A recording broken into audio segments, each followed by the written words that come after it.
So this might be hands down one of the strangest stories I've ever come up with, and it's such a simple crossover of Star versus the Forces of Evil and Gravity Falls, but I took it into a whole other level, guys. I seriously took this idea and went on a whole other plane of existence. Jesus Christ. Because I woke up this morning, and I thought, this idea came to me when, no joke, I was in the shower after an hour after I'd woken up. Well, hour give or take, you know what I mean. So, yeah, this idea hopscotched from an idea I've had for a Star vs. the Forces of Evil and Gravity Falls story for a little bit, and then I just kind of snowballed into something else, and we'll get into that. So this idea, this idea is of course a Gravity Falls Star vs. the Forces of Evil crossover. Simple enough, right? Simple enough. But basically what this is that the story starts out with Dipper and Wendy have been captured by Hekapoo and thrown into her world.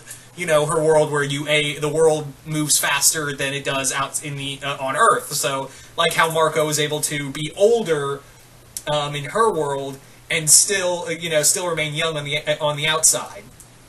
So it's that she strands them on her world because I had it that the members of the Magical High Commission sometimes really like to get their rocks off in really fucked up ways to mortals. Because let's face it, the Magical High Commission are the true villains of Muni. Let's be real here.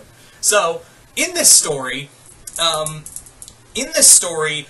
basically what happens is that for kicks, Hekapoo sometimes goes around and kidnaps mortals from Earth or where have you, and basically what she does is she strands them on her world, leaves them there for what seems like years, and lets them live together in a family, and then pulls them out and destroys whatever lives they had together. So that's what she does to Dipper and Wendy, where she basically leaves them alone.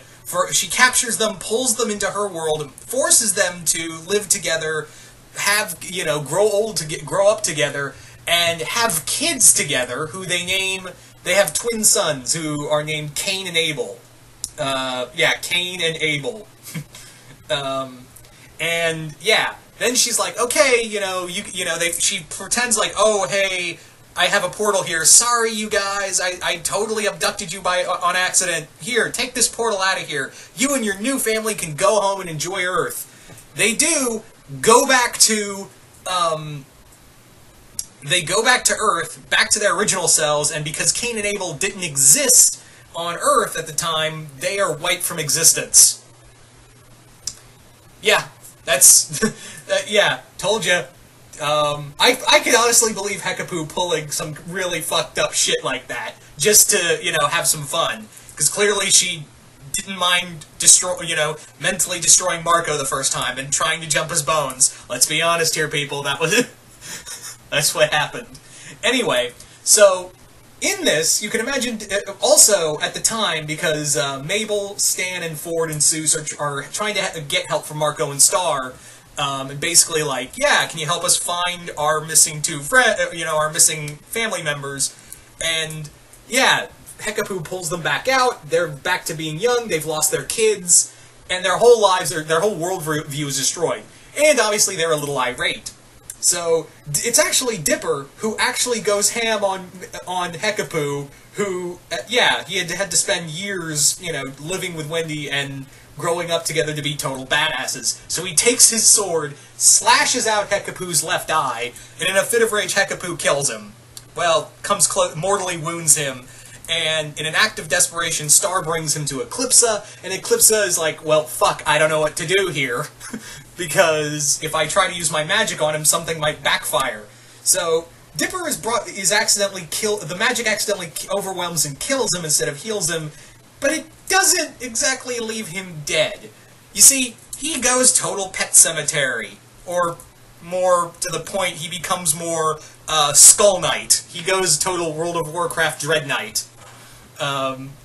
And like Arthas, he comes back as a fallen. He comes back as a zombie lich type person, filled with rage and filled with nothing but hate, and now he's infused with dark magic. He's now become a necromancer. So, the first half was the idea of like, hey, Hekapoo just fucked us over for fun. That's fucked up. And this is where the part of the story where it snowballs, as you can tell, into something else.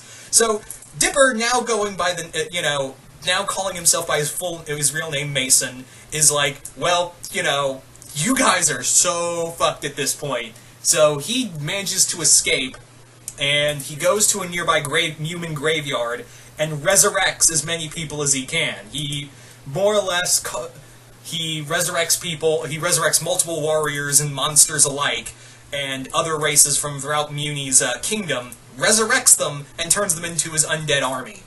And proceeds to turn the human countryside into a total shit show. Because it's really hard to fight an army whose leader can literally make new soldiers out of your dead. So, he becomes a blight on Muni, killing left and right, and blaming it all on the Magical High Commission, especially, Hekapoo, because, fucked with his life and the kids he had, and now erased them for shits and giggles. And there's a part of Star who's essentially like, I have half a mind to let him have you. Maybe he'll stop his rampage, or maybe he won't, but point being, you deserve to be punished by him. And at the same time, Mason is like, yeah, I'm gonna keep this up regardless. In fact, he actually goes to Gravity Falls and starts to convert people into the dead. He starts killing people and turning them into his undead horde. So now he has essentially become the Lich King, and that is his scourge.